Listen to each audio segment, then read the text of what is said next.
Hey guys, welcome back to Week 2 of the Tampa Fantasy Football League Week 2 newsletter results.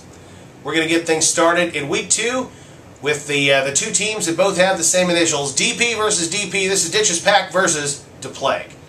0 from the Steelers quarterback, and again 0 from Liddell Betts. Ditch, you got to get involved this year. You got to make some changes there, brother. You got to get some points. Those are two big #1 spots. In this case, a lot of ones and a lot of singles. As many singles as a typical strip club on Ditch's side. 1 from Visante Shenko, 1 from Benjamin Watson, and not enough to keep it even close. 0 from the Jags defense. Looking over here on offense for the Plague, wow. 497 yards, 3 touchdowns from the Houston quarterback, a record 17 points by Matt Schaub. 10 from Jahvid Best. Seriously, Ditch had 28 points. Lewis had 27 between two players. I think we know where this one's going. Ended up, of course, Rocky McIntosh coming in with 6, a 55-28 drubbing. The line, again, was correct in this one as well. The Dirty Dirty versus Terry's Brownies. The Dirty Dirty was favored in this game. 5 from Brady, 7 from Frank Gore on Monday night, 0 from Chris Johnson. So a 0 from Chris Johnson. Yeah, that can't favor very well for the Dirty Dirty. A lot of 1s and 2s and 3s down there on defense as well. Terry with 7 from Dwight Freeney and Jonathan Vilma with 5, 6 from Seabass, and of course Hakeem Nicks comes in with another 2 points this week. 13 from McNabb. Can you say the Dirty Dirty loses their first game of the year? I can. 43-39. The line was wrong. This is considered an upset in a lot of places. But I'll tell you what, Terry's got a good team. Jim's Badgers versus the Whitebreads. This is a battle of father versus son. It looked like on paper this was going to be JC's game from top to bottom. Breeze, not so much on Monday night, only 9, where we got 11 from Aaron Rodgers for the senior member of the Summers family. Looking down the line, Des Bryant finally got on the board with a punt return touchdown. 8 from the kicking game, where only 2 from JC. 8 from Clay Matthews. Yes, you're talking about a guy who's got the 3-sack bonus on 2 successive games in a row.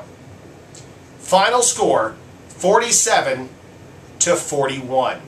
So Jim, congratulations. In the Father-Son Bowl, you currently have the lead. Keys Hillbillies versus Irish Forest Dragons. Keys Hillbillies now has the Philadelphia Eagles quarterback in a trade that he acquired from Terry's Brownies. Just the perfect week to do it because Vic ended up getting him 10.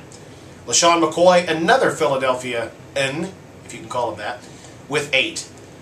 -1 on the field goal department for the Hillbillies. Not very good. 8 from Lawrence Timmons. 3 from Montreal Roll and 3 from Brian McFadden. Looking on defense for the Forest Dragons, not much better. A lot of 3s, a lot of 2s, a lot of 1s. Vernon Davis on Monday night caught a 2-point conversion in the game that tied the game between the Niners and the Saints. That 2-point conversion pushed Ira over the limit at 37-36. 37-36, the Forest Dragons are victorious thanks to having a good tight end. A lot of other teams in the league should look at having a good tight end. It's very beneficial. Nicky's Dagos versus Bennett's Black Lions. 11 from Cutler, 9 from Matt Ryan. Looks like we got a pretty good game going here.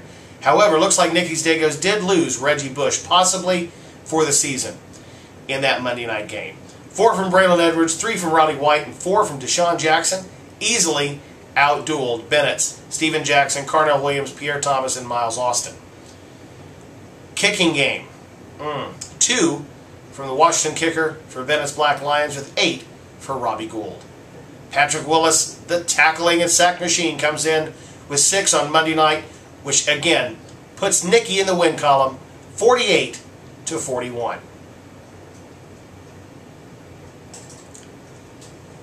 Rob's Steelers versus Mike's Doozers Bruisers.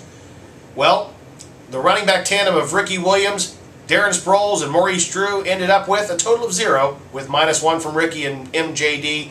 Sproles came through with 2. Rob's wide receiver core needs major help, with Dwayne Bowe coming in with pretty much nothing for the year, and Percy Harvin is just being Percy. He's giving me a migraine. Steelers defense comes in with 4, while the Dallas Cowboy defense gets nothing. But this game can really be attributed, the win, can be attributed to 2 quarterbacks for the namesake Pittsburgh Steelers, James Harrison with 12 and Lamar Woodley with 6. Laurinaitis tried to keep it close with 6 of his own, but Rob ends up coming up with a 14-point victory, 49-35. Thanks for playing, Mike. I look forward to playing you again later this year. And the Redneck Express versus the Smithville Hounds. Looking down the list here, it looks like a mirror image of a game for quite a while. 12 from Phillip Rivers and 12 from our main man, Sanchez, with the Jets.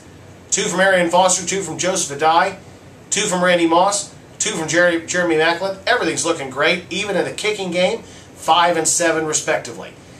Buccaneers defense comes through with a big 5, or only 2 for the Saints. Then we go on down the line, and that's when it starts getting bad for the Hounds. The Dogs were sent packing this week with 0 from Eric Coleman and 0 from Kevin Payne, and only 2 and 1 respectively from Kerry Rhodes, and Ben Lieber. But we're looking at 5s, 4s, 2s, and 3s, and that 5 on defense for the Bucs ended up swaying the victory 52-38. The Redneck Express currently sitting atop their division at 2-0. Looking at the lines for next week's game. Hey, what do you know? Next week's is our first doubleheader weekend ever. Brad's Dolphins versus Jim's Badgers. Brad's Dolphins is going to be giving Jim 2 points. The Dirty Dirty versus the Plague. That game's coming in at even right now, especially after the performance Lewis gave us last week. Nicky's Dagos versus Terry's Brownies. This is a battle of friends right here, people. They're both going to be going after this. But I am going to go ahead and give Nicky 3 points in this game from Terry. Keith's Hillbillies versus Ditch's Pack. Ditch is actually being given 9.5 points. Rob Steelers versus Irish Forest Dragons. Rob is going to be favored by 3. Jesse Smithville Hounds versus the White Breads, the battle of the young guys in the league, other than Bennett, of course. I'm actually going to give Jesse 7.5 points in this game. Doozers Bruisers versus Bennett's Black Lions. Bennett is going to be giving Mike 2 points. Redneck Express versus Elliot's Hitmen. Elliot's Hitmen is going to be given 6.5 points. Second round of the doubleheaders, Rob Steelers versus Jesse Smithville Hounds. Rob is actually giving Jesse 4.5 in this game. Terry's Brownies versus the Plague. Pick 'em. Going to be a tough game there. The White Breads versus the Dirty Dirty. Alex versus JC. Alex is going to be favored by 2.5 in this game. Keith versus the Redneck Express. The Hillbillies versus the Rednecks. Got that game as a pick 'em as well. Should be favored Redneck Express, but Keith's making some changes. Look for a closer game. Mike versus Ditch. We're going to end up giving Ditch 8 points. Ditch is giving 8 points in this game. Brad's Dolphins versus Nicky's Dagos. Brad will be favored by 3. Irish Forest Dragons versus Elliot's Hitmen. The battle of the brothers. That is an even. An even. And finally, Bennett's Black Lions versus Jim's Badgers. We're going to be giving Bennett 3.5 points in that game. See you guys next week after our first ever weekend of doubleheader football. It's the Commissioner saying sign off, and are you ready for some football?